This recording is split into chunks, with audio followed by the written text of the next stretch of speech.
kita ambil gitu, apakah dalam bentuk darah atau dalam bentuk jaringan, atau mungkin bahkan subjeknya ada di laboratorium gitu, dalam bentuk sel kultur. Mungkin perkenalan terlebih dahulu. Perkenalkan, nama saya Mutia dari Seksi Pendidikan dan Profesi Himaket F4 2022 yang hari ini bertugas sebagai moderator yang akan memoderasi sesi wawancara insersi hari ini dengan topik laboratory study. Nah, mungkin dari kami tuh sebagian sudah mengetahui gitu kalau laboratory ini merupakan salah satu metode gitu dalam penelitian. Tapi sebetulnya apa sih yang dimaksud dengan laboratory study ini dalam pembuatan research, dan juga mungkin ada tahapan-tahapannya tersendiri gitu, Dok? Boleh langsung dijawab ya. Jadi riset laboratorium tentu saja risetnya ada di laboratorium, karena untuk kedokteran sendiri research itu ada yang dilakukan di laboratorium, tapi juga ada yang secara klinis gitu, atau juga bisa di masyarakat gitu. Nah, untuk riset yang diadakan di laboratorium ada beberapa tujuan tentu saja.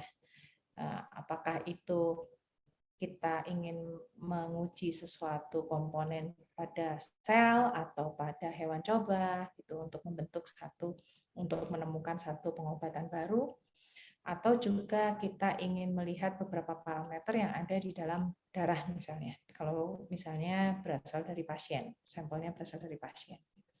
Tapi tentu saja sesuai dengan namanya riset laboratorium, hampir semua pekerjaan dari riset laboratorium ini dilakukan di laboratorium gitu. Jadi tergantung apa yang kita ingin tentukan gitu. Dari mana subjeknya, dari subjek itu apa yang kita ambil gitu. Apakah dalam bentuk darah atau dalam bentuk jaringan, atau mungkin bahkan subjeknya ada di laboratorium gitu dalam bentuk sel kultur atau hewan coba. Sehingga semua prosedur dilakukannya di dalam laboratorium. Pertama tentu saja kita harus punya tema riset dulu ya. Sebelum masuk ke laboratorium kita harus menentukan apa yang ingin kita uji. Apakah kita ingin melihat ekspresi genetiknya, apakah kita ingin melihat ekspresi proteinnya, apakah kita ingin melakukan modifikasi misalnya gitu. Atau kita ingin memeriksa marker-marker tertentu yang ada di dalam darah. Jadi pertama adik-adik harus tahu dulu apa tema riset yang ingin kalian lakukan. Kemudian kita harus mempelajari tentang literatur review, begitu ya. Jadi coba dibaca literatur-literatur yang sudah mempublikasikan tema-tema yang hampir sama dengan tema riset kita. Itu penting karena setiap penelitian itu harus punya yang namanya keunikan atau novelty. Jadi penelitian kita itu tidak boleh 100% sama dengan penelitian orang lain. Jadi jangan malas membaca, kita harus banyak membaca untuk tahu apa yang sudah dikerjakan orang lain dan jangan sampai kita menduplikasi pekerjaan yang sudah dilakukan oleh orang lain. Nah, setelah kita punya tema riset, kita bisa mengembangkan pertanyaan penelitian, apa yang ingin kita selesaikan, begitu ya. Kan ada suatu permasalahan di masyarakat seperti yang kita pelajari di kedokteran, kemudian harus diselesaikan dengan cara apa? Misalnya dengan cara studi laboratorium. Lalu bagaimana cara menyelesaikannya? Jadi kita tentukan apa yang ingin kita periksa dan bagaimana kita memeriksanya. Nah, mungkin tidak semua adik-adik akan paham bagaimana cara memeriksanya karena belum pernah masuk ke laboratorium misalnya seperti itu. Nah, dengan membaca banyak literatur kalian akan memiliki beberapa gambaran karena biasanya di dalam artikel ilmiah di situ dituliskan bagian metode gitu ya. Di situ ada bagian yang namanya bagian metodologi penelitian. Bisa dibaca dari situ dan setelah itu dibandingkan apakah alat-alat yang mereka pakai di suatu studi itu tersedia juga di kita atau tidak. Gitu. Kalau misalnya alatnya tersedia, bahannya tersedia, baru kita bisa masuk ke tahap selanjutnya. Mulai dengan baik ya, pertama rencanakan dulu berapa lama saya akan melakukan penelitian. Ingat kalau adik-adik ini melakukan penelitian, ada time limit ya. Ada time limit. Biasanya untuk mahasiswa kedokteran itu waktunya sekitar 6 bulan sampai 1 tahun paling lama. Tapi rata-rata waktu durasi penelitiannya itu berkisar antara 6 bulan. Jadi kita harus memiliki desain penelitian yang presisi supaya penelitian laboratorium ini bisa selesai dalam waktu 6 bulan. Gitu. Kalau semuanya sudah ditentukan, sudah diperkirakan, sudah didapatkan bahan bakunya, nah tinggal melakukan kegiatan penelitian. Nah, setelah melakukan kegiatan penelitian, kita akan mendapatkan data. Nah, Itu juga menjadi tantangan tersendiri nih. Data kita dapatkan, lalu apa yang mau kita lakukan dengan data itu? Gitu ya. Bagaimana data yang kita dapatkan ini bisa menjawab pertanyaan penelitian kita. Jadi pelajari juga mengenai analisis data, teknik-teknik apa saja, cara-cara apa saja yang bisa digunakan untuk menganalisis data. Untuk laboratorium study mungkin analisis datanya tidak terlalu rumit, beda dengan community study. Kalau community study itu ada berbagai hal yang perlu kita minimalisir, gitu ya, karena variatif individual itu sangat tinggi. Tapi kalau laboratorium study, apalagi yang menggunakan sel kultur, subjek penelitiannya itu sudah homogen.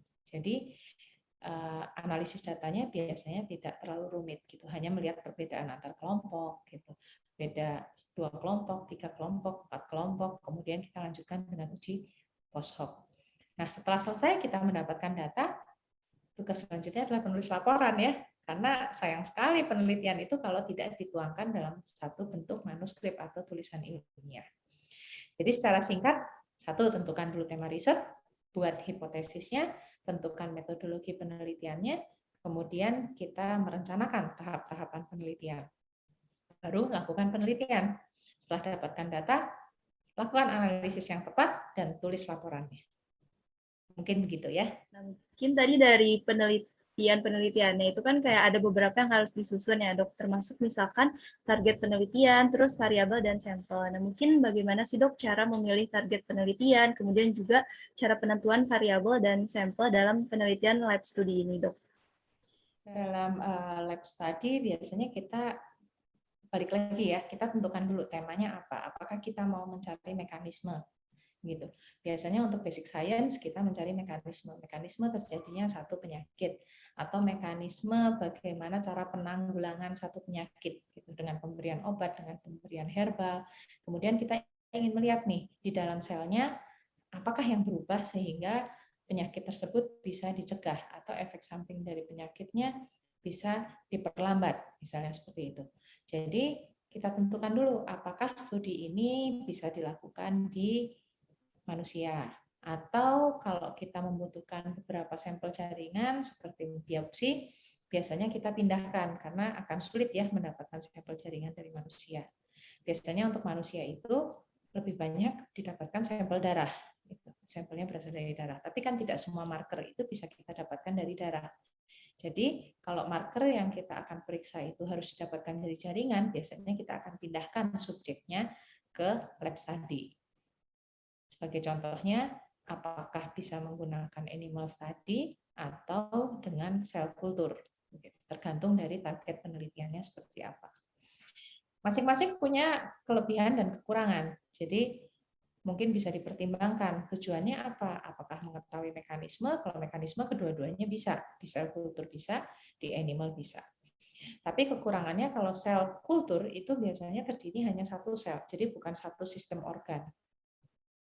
Jadi tidak bisa menggambarkan suatu mekanisme di makhluk hidup yang utuh, gitu.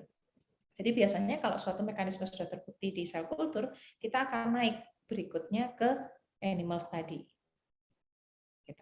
Kalau animal study sudah terbukti, maka kita baru naik lagi ke clinical study. Tapi biasanya untuk clinical study sudah tidak ada lagi pemeriksaan-pemeriksaan dari jaringan seperti pengambilan biopsi, itu jarang sekali. Akan sangat sulit mendapatkan izinnya apa, mau menemukan apa, mekanisme kah, mau menemukan marker baru kah, hanya mau menemukan epigenetik, perubahan di dalam ekspresi gen, mutasi. Gitu. Kemudian di mana saya memeriksanya? Apakah saya memeriksanya cukup di darah? Apakah saya memeriksanya harus dari jaringan? Apakah saya memeriksanya harus dari sel? Kalau di dalam sel itu masih ada nukleus, apakah saya harus mengambilnya dari nukleus? Jadi tentukan dulu apa yang Anda ingin pelajari, apa yang ingin dibuktikan. Baru setelah itu kita akan mencari subjeknya. Begitu. Secara singkat mungkin itu ya. Baik dok, mungkin berarti dalam pemilihan target penelitian, kemudian variabel dan sampel itu harus disesuaikan dengan tema dan tujuan dari penelitian yang akan kita lakukan gitu ya dok? Betul, betul. Jadi itu semua harus menjawab tentang tema penelitian kita. Jadi kalau kita misalnya meneliti tentang diabetes, maka seharusnya kalau menggunakan subjek manusia, ya subjek manusianya kan harus yang diabetes. Atau kalau animalnya harus yang setidaknya menggambarkan metabolisme manusia yang mengalami diabetes gitu ya. Jadi gula darahnya naik, kemudian profil lipidnya juga meningkat gitu. Caranya bagaimana? Ada beberapa cara untuk memodifikasi supaya animal tersebut atau hewan coba tersebut memiliki beberapa karakteristik seperti manusia yang sakit. Atau kalau misalnya sel kultur, mungkin perlu kita treatment dengan treatment khusus nih, sehingga si sel kultur tadi menunjukkan morfologi atau menunjukkan fungsi fisiologis yang mirip dengan manusia yang mengalami diabetes. Contohnya seperti itu. Baik, Dok. Mungkin tadi berhubungan kayak melakukan eksperimen-eksperimen gitu terhadap binatang dan lain sebagainya gitu. Nah, mungkin kita juga pernah dengar gitu ya, Dok, mengenai experimental control. Nah, sebetulnya bagaimana sih, Dok, prinsip dalam melakukan experimental control ini dalam penelitian lab study? Oke, jadi experimental control itu kita perlukan untuk menentukan hasil dari penelitian kita, gitu ya. Jadi ada banyak sebetulnya eksperimental kontrol itu. Ada kontrol negatif, ada kontrol positif, kontrol yang diberikan obat yang sudah terstandar, atau kontrol yang diberikan zat pembawanya, gitu. Jadi jangan sampai pengobatan yang kita berikan atau zat baru yang kita temukan calon obat ini, gitu ya, efeknya tidak jelas gitu. Oleh sebab itu kita membutuhkan satu kelompok yang namanya kelompok kontrol. Kalau kontrol negatif saja itu biasanya hewan coba yang tidak diberikan apapun juga. Jadi itu tipe hewan coba yang fungsi organ tubuhnya atau fungsi fisiologisnya semuanya normal, gitu ya, tanpa terganggu. Nah, kemudian ada kontrol yang memang dia sudah diinduksi oleh sesuatu zat sehingga dia menjadi sakit. Misalnya seperti itu. Jadi itu kelompok kontrol yang belum ditreatment. Kemudian ada kelompok kontrol lagi yang diberikan zat pembawa obat, gitu. Karena jangan sampai terjadi kita mendapatkan hasil yang false positif. Jadi bahkan zat pembawanya pun ternyata memberikan hasil di uji hewan. Siapa tahu terjadi seperti itu ya. Untuk menyikapi seperti itu, untuk menanggulangi hal seperti itu, makanya biasanya kita membuat satu kelompok kontrol lagi yang diberikan zat pembawa saja. Baru kelompok yang terakhir itu adalah kelompok yang diberikan treatment. Nah, tapi tidak semuanya harus ada dalam satu set penelitian, tergantung kebutuhan. Gitu. Namun biasanya kalau uji obat, terutama uji obat-obat kanker, maka itu perlu diberikan standar obat kanker tertentu. Jadi supaya kita bisa membandingkan efek senyawa baru yang ditemukan terhadap obat kanker yang sudah terstandar. Karena kita ingin mendapatkan obat kanker yang lebih baik dari obat kanker yang terstandar, atau yang memiliki efek samping yang lebih kecil dibandingkan obat kanker terstandar. Jadi disitulah diperlukan kontrol negatif, kontrol positif, gitu ya, atau kontrol yang hanya diberikan zat pembawa untuk meyakinkan bahwa hasil yang kita dapatkan itu betul-betul berasal dari apa yang kita berikan atau zat target kita yang kita berikan kepada si hewan coba itu. Terkadang kita tidak tahu baseline hewan itu seperti apa, gitu ya. Jadi kuncinya adalah kita belum bisa menjawab semua mengenai fungsi-fungsi normal di tubuh hewan. Kadang-kadang untuk manusia mungkin sudah menunjukkan diabetes, tapi mungkin hewan belum. Gitu. Jadi untuk itu diperlukan kelompok kontrol tadi. Jadi kita bisa membandingkan dengan hewan yang normal seperti apa. Gitu. Nah, mungkin itu nanti bisa disesuaikan lagi ya, Dok, dengan tujuan penelitiannya seperti apa gitu untuk pemilihan kelompok kontrolnya. Betul. Karena tidak semua penelitian yang akan Anda lakukan di S1 itu merupakan penelitian untuk menemukan obat, gitu ya. Atau sudah ada obat standarnya. Kadang-kadang obat standarnya belum ada. Gitu. Jadi tidak semua kelompok kontrol itu bisa diaplikasikan. Tapi tentu saja kelompok kontrolnya harus ada, tinggal disesuaikan dengan tema penelitiannya. Mungkin gitu ya. Baik, Dok. Mungkin selanjutnya mengenai research design, Dok. Nah, bagaimana sih research design yang dapat digunakan dalam laboratory study ini, seperti misal randomized trials dan lain sebagainya. Dan mungkin bagaimana cara kita menentukan mana gitu yang paling sesuai untuk penelitian yang kita lakukan. Ya, balik lagi kepada tujuan penelitiannya, begitu ya. Untuk laboratorium study lebih mudah dibandingkan community study karena biasanya subjek penelitiannya sudah homogen, gitu. Umurnya bisa kita sesuaikan, kemudian asupan nutrisinya sudah bisa kita sesuaikan, gitu. Jadi biasanya kita hanya menggunakan sistem random saja untuk mengelompokkan hewan coba tadi. Jadi untuk hewan coba tadi, kalau memang tikus yang digunakan semuanya normal, kita harus merandom tentu saja. Kita harus merandom dulu, kemudian baru dilakukan penelitian. Sedangkan pengambilan datanya bisa cross-sectional, bisa diikuti terus di cohort gitu ya, berapa lama, tergantung tema penelitiannya seperti apa. Tapi untuk hewan coba sendiri itu biasanya tidak terlalu lama karena usia hewan coba itu memang kan hanya maksimum 2 tahun ya. Jadi kita tidak akan menggunakan riset yang lama seperti manusia biasanya untuk cohort itu hanya beberapa bulan itu biasanya sudah cukup untuk hewan coba. Untuk sel kultur itu lebih cepat lagi karena sel kultur itu dalam 2-3 hari itu harus sudah di remajakan kembali gitu, harus sudah dibagi kembali ke dalam plate yang baru. Jadi biasanya untuk sel kultur cukup cepat penelitiannya. Seminggu, 2 minggu sudah bisa mendapatkan data penelitian. Gitu. Mungkin itu ya, jadi rata-rata kita pakai randomize dan penelitian pengambilan datanya menggunakan cross-sectional biasanya. Baik dok, mungkin selanjutnya tadi kan dalam salah satu tahapan penelitian itu ada kita itu akan memperoleh dan mengolah data gitu ya dok. Nah sebetulnya karakter data apa saja sih yang perlu diperhatikan seperti misalkan neurality, validity, reliability, atau generalization beserta implementasinya dalam penelitian lab study ini dok. Oke, tentu saja yang tadi disebutkan itu harus kita perhatikan ya. Neutrality berarti harusnya ada double blind ya antara yang menentukan kelompok tadi dengan pemeriksanya harusnya tidak boleh saling mengetahui gitu. Jadi hasilnya bisa ditentukan secara objektif. Kemudian validity berarti pada saat kita mendapatkan data, data itu bisa dipercaya karena dilakukan dengan tahapan-tahapan penelitian yang tepat. Gitu. Nantinya validitasnya ini akan dilihat pada saat kita menulis manuskrip. Biasanya akan ada reviewer yang akan menguji apakah tahapan-tahapan penelitian kita itu sudah tepat. Bagaimana cara kita menentukan dosis, menentukan durasi, misalnya seperti itu durasi treatment. Kemudian bagaimana cara kita mengelola sampel-sampel di dalam penelitian itu juga akan dilihat. Karena kadang-kadang hasil-hasil yang positif itu prosedur yang benar. Jadi kuncinya tadi banyak membaca ya supaya kita tahu bagaimana cara melakukan prosedur dengan benar. Nah, kemudian reliability. Reliability di sini maksudnya adalah bila penelitian ini kemudian diulang oleh orang lain atau peneliti lain di tempat lain atau diulang di tempat yang sama, maka dengan perbedaan waktu hasilnya tentunya tidak berubah ya. Kalau memang suatu zat itu benar-benar memiliki efek atau suatu perlakuan itu memiliki efek.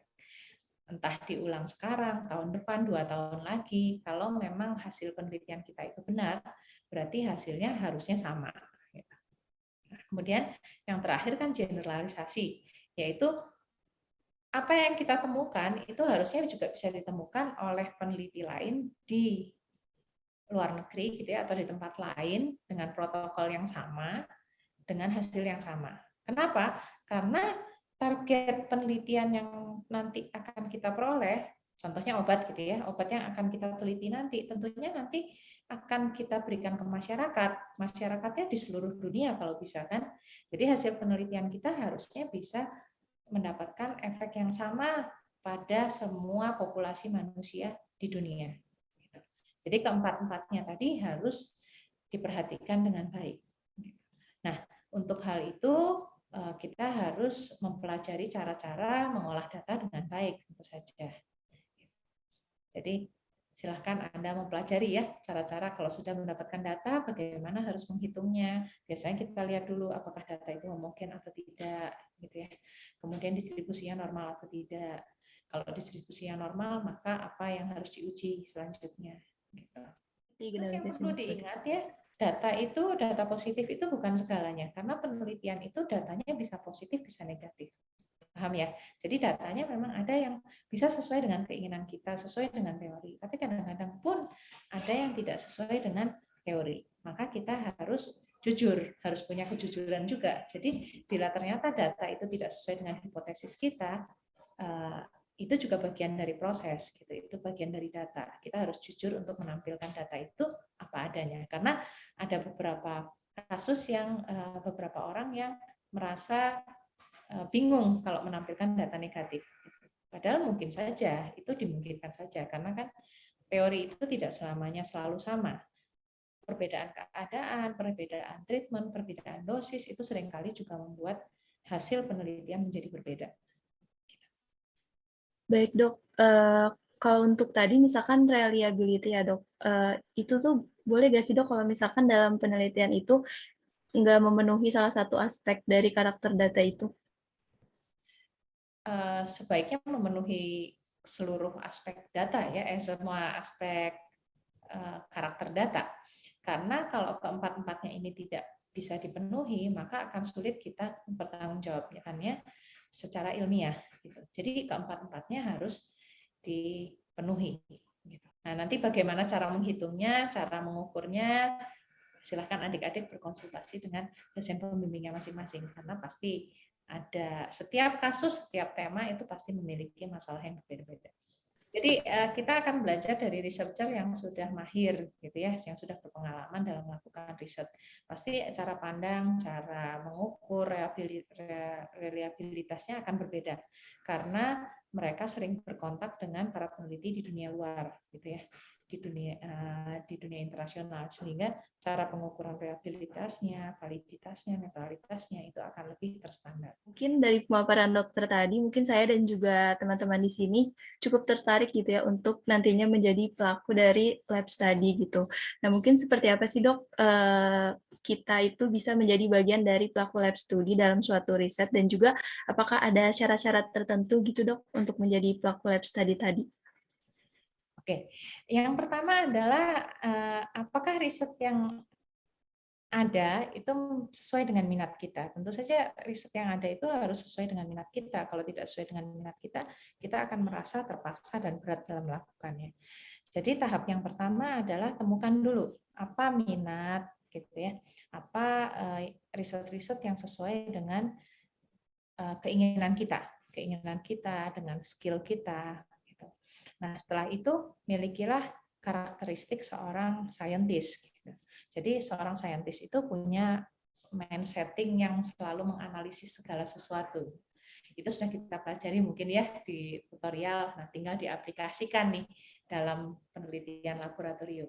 Jadi dalam menghadapi segala sesuatu, dalam menghadapi masalah, dalam menghadapi data, kita harus memiliki pemikiran yang analitis. Kemudian harus terorganisasi, karena penelitian laboratorium itu membutuhkan keakuratan yang tinggi. Semuanya bisa diatur sehingga kita harus melakukannya seakurat mungkin. Jadi harus terorganisasi dengan baik. Kapan harus diberikan treatment, berapa dosisnya, bagaimana pengencerannya, misalnya seperti itu. Biasakan untuk membuat detail. Jadi saya selalu menekankan kepada mahasiswa-mahasiswa bimbingan untuk membuat catatan. Jadi apa yang Anda lakukan setiap hari, tulis semuanya di dalam catatan. Sehingga kalau hasilnya kemudian tidak sesuai dengan penelitian di hari yang lain, kita bisa melihat, kita bisa mencari troubleshooting-nya, di mana letak masalahnya, apa sih yang berubah, gitu. Perlakuan apa yang berubah dari hari sebelumnya, sehingga akan lebih mudah bagi kita untuk memperbaiki kesalahan dalam penelitian tersebut. Kemudian milikilah komunikasi yang baik, karena di laboratorium Anda akan bertemu dengan banyak orang, dengan senior, dengan junior, dengan laboran, dengan dosen, gitu ya. Ilmu itu bisa dapat didapatkan dari siapa saja. Jadi jangan malu untuk bertanya, bahkan kepada junior sekalipun, karena ada kemungkinan si junior itu memiliki kemampuan atau skills yang lebih tinggi dibandingkan kita, karena dia sudah sering melakukan satu penelitian. Jadi milikilah komunikasi yang baik dan open-minded ya. terimalah saran dari siapa saja, kemudian dianalisis. Saran mana yang benar untuk penelitian saya. Dan yang terakhir, jangan mudah menyerah. Karena tidak semua penelitian itu mudah untuk dilakukan. Seringkali penelitian itu mengalami kegagalan. Jadi keuletan itu penting dalam melakukan penelitian. Bila Anda memiliki karakter tersebut, saya yakin pasti adik-adik semuanya bisa untuk melakukan penelitian. Tidak hanya di laboratorium, tapi clinical study ataupun community study pun bisa dilakukan dengan baik. Jadi jangan malas mencatat ya. Jangan malas mencatat. Sampai sedetail-detailnya itu harus dicatat, karena itu penting dalam melakukan satu eksperimen. Kenapa? Karena eksperimen kita akan diulang oleh orang lain mungkin. Gitu. Dan orang lain itu akan melihat bagaimana cara kita melakukan eksperimen. Sehingga kita harus melakukan cara-cara eksperimen kita sedetail mungkin. Tuliskan sedetail mungkin. Akan membantu kita dalam menghadapi masalah, dalam men-tracing kesalahan dalam penelitian kita, juga akan membantu orang lain yang akan melakukan penelitian yang sama dengan kita. Gitu. Baik dok, nah mungkin setelah kita ingin melakukan penelitian lab study gitu ya dok, nah apa aja sih dok dasar etik yang perlu kita ketahui gitu? Dasar etik ya, untuk sampel yang berasal dari manusia, ingat, mintakan dulu informed consent. Itu penting. Apakah pasien tersebut atau manusia, orang yang menjadi subjek penelitian kita itu mengizinkan. Kemudian datanya harus dirahasiakan, gitu ya. Kemudian jangan lupa berikan penamaan penomoran yang baik, jangan sampai tertukar. Gitu. Pernah kan mendengar cerita tentang sampel tertukar, gitu. Jangan sampai sampelnya kemudian tertukar. Jangan ada konflik of interest. Gitu. Jadi semuanya harus dilakukan secara objektif. Gitu. Kemudian kita harus melihat juga sampai kapan sampel tersebut bisa kita gunakan. Itu harus meminta izin juga, informed consent dari si pasiennya tersebut. Jangan lupa apakah laboratorium tempat kita bekerja itu bisa mengerjakan sampel-sampel human atau tidak, dan sampai kapan sampel tersebut bisa kita gunakan untuk penelitian. Itu untuk penelitian yang berasal dari sampel manusia. Nah, untuk animal study ada prinsip yang namanya 3R, gitu ya, replacement, reduction, dan refinement. Oke, replacement itu adalah meyakinkan bahwa studi yang kita lakukan itu harus dilakukan di manusia, gitu ya. Tidak bisa dilakukan oleh di subjek yang lain. Misalnya tidak bisa dilakukan di sel kultur atau tidak bisa dilakukan di manusia. Jadi harus di hewan coba. Jadi satu replacement alternatif. Ada tidak alternatif pemilihan hewan coba yang lain gitu, atau alternatif pemilihan subjek yang lain selain hewan coba. Kalau tidak ada, ya oke, kita lakukan di hewan coba. Kemudian reduction. Tentukan jumlah subjek penelitian hewan itu secara presisi. Jangan membeli atau menggunakan hewan coba secara berlebihan, karena hewan coba pun makhluk hidup gitu. Ada yang namanya hak asasi hewan coba ya, animal welfare gitu. Jadi kita pun harus mempertimbangkan animal welfare. Jadi biasanya ada rumus yang bisa kita gunakan untuk menghitung jumlah hewan coba minimum yang bisa digunakan dalam satu penelitian. Oke. Yang terakhir adalah kita harus memperhatikan cara perawatan hewan coba. Dan kemudian selama tindakan eksperimental, hewan coba itu tidak boleh mengalami sakit yang terlalu parah ataupun stres. Nah, sehingga perawatan hewan coba itu membutuhkan beberapa prasyarat. Gitu. Yang pertama, freedom from hunger and thirst. Gitu ya. Jadi harus makannya, minumnya, semuanya harus tersedia kapanpun mereka membutuhkan. Yang kemudian, yang kedua adalah freedom from discomfort. Berarti ukuran kandangnya biasanya ditentukan. Ukuran kandangnya sekian kali sekian, dimensinya berapa, kapasitas maksimum dalam satu kandang, tidak boleh melebihi hal itu, karena kalau kandang tersebut terlalu padat, maka hewan cobanya akan menjadi stres. Hewan coba yang stres tidak akan memberikan hasil penelitian yang maksimal. Yang ketiga adalah freedom from pain. Jadi kalau kita mau melakukan suatu manipulasi, lihat apakah ada kesakitan yang ditimbulkan. Kalau ada sakit atau nyeri, bagaimana cara meminimalisirnya. apakah diberikan obat bius, apakah harus ada penanganan khusus gitu ya. Jadi yang jelas kita boleh memanipulasi hewan coba, tapi tingkat nyerinya harus diminimalisir. Oke. Kemudian ada freedom to express normal behavior. Jadi berikan space yang cukup, berikan ruangan yang cukup bagi hewan coba itu untuk dia hidup dan berinteraksi dengan hewan coba yang lain. Dan yang terakhir ada freedom from fear and distress. Jadi kelima hal itu harus diperhitungkan prinsip etik yang penting dalam penyusunan penelitian menggunakan hewan coba. Kalau untuk sel kultur itu biasanya lebih aman ya, karena sel kultur itu sudah tersedia secara komersil di luar, kecuali kalau kita mengambil sel kulturnya yang asalnya dari sampel manusia. Nah, itu balik lagi ke penggunaan sampel manusia. Jadi etiknya sama dengan penggunaan sampel manusia. Mungkin itu yang bisa saya sampaikan. Jadi etik tetap penting ya, karena itu pertimbangkan dengan baik. Jangan menggunakan hewan coba secara berlebihan, bagaimana rasa nyeri yang ditimbulkan, ketidaknyamanan yang ditimbulkan pada hewan coba itu pun harus kita perhitungkan. Mungkin itu jawaban saya. Nah, mungkin dari banyak dasar etik yang perlu kita ketahui ini, yang paling sering terjadi kesalahan itu apa sih, Dok? Dan mungkin bisa disertakan juga cara pencegahannya. Yang paling sering terjadi kesalahan itu biasanya adalah tadi ya, kalau kita memberikan satu perlakuan, apakah itu ada pain atau tidak, ada injury sebagai ekses dari perlakuannya gitu. Sebagai contoh, memberikan sonde saja ya. Jadi kita memasukkan satu zat herbal secara peroral gitu. Kan dosisnya harus ditakar dengan baik gitu. Kemudian diberikan, kita masukkan satu alat seperti NGT begitu, kalau di manusia masukkan satu NGT masuk ke hewan coba. Tapi itu pun butuh pelatihan yang baik supaya si hewan coba itu tidak stres pada saat alat tersebut kita masukkan ke dalam lambungnya gitu. Kalau itu tidak dilakukan dengan tepat, maka kadang-kadang terjadi perforasi. Nah, kalau perforasi kan pasti ada pain, ada injury, dan ada disease gitu ya. Jadi yang paling penting adalah kita mengenali dulu bagaimana behavior atau perilaku dari si hewan coba itu. Dan tidak boleh takut menangani hewan coba, karena si hewan tersebut bisa merasakan kalau kita takut. Gitu.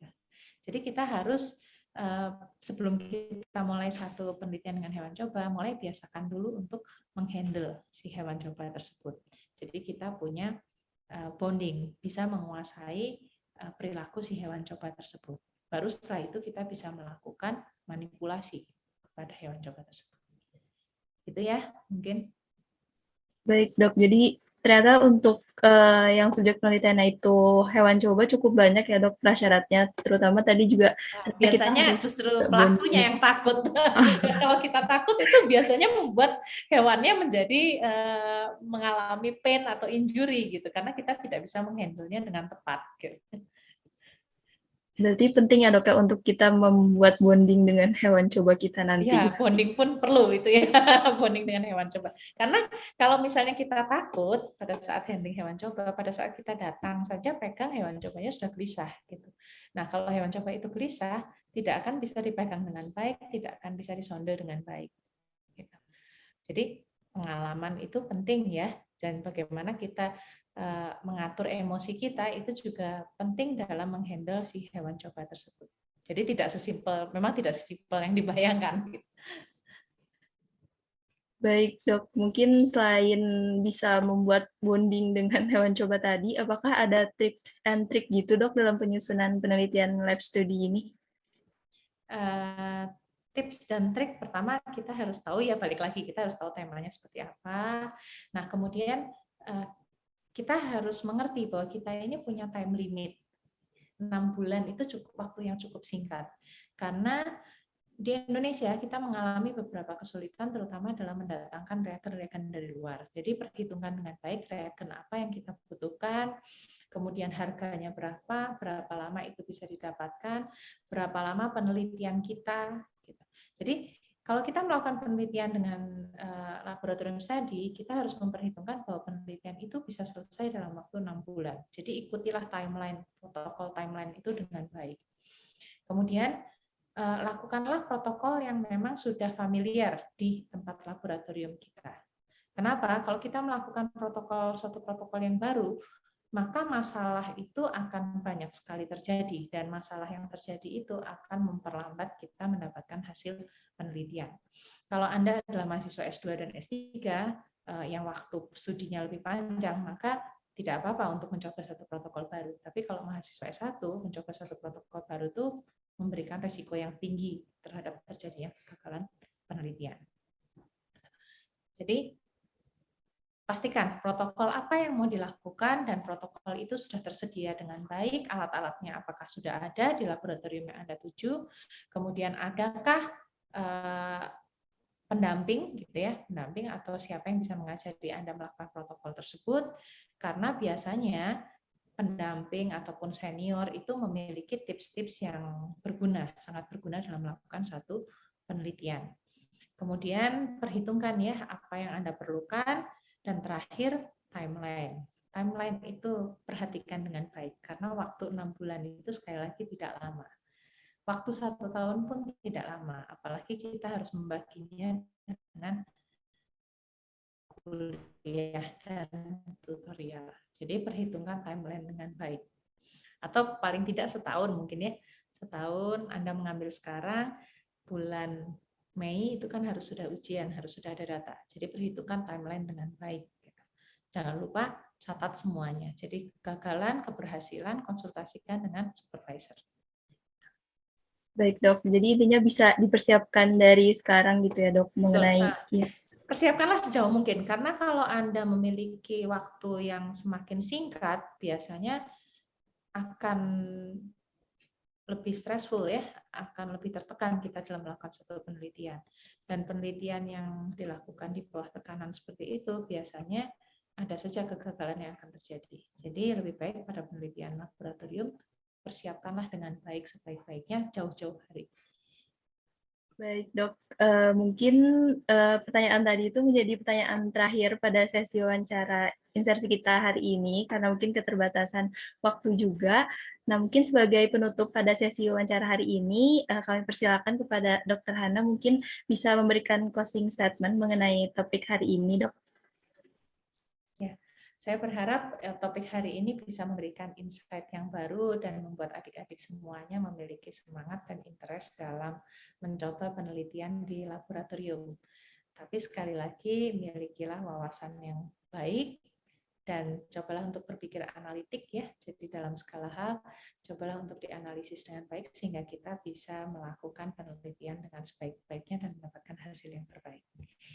Terima kasih, semoga jawaban ini bisa berguna bagi kita semua ya, wawancara ini.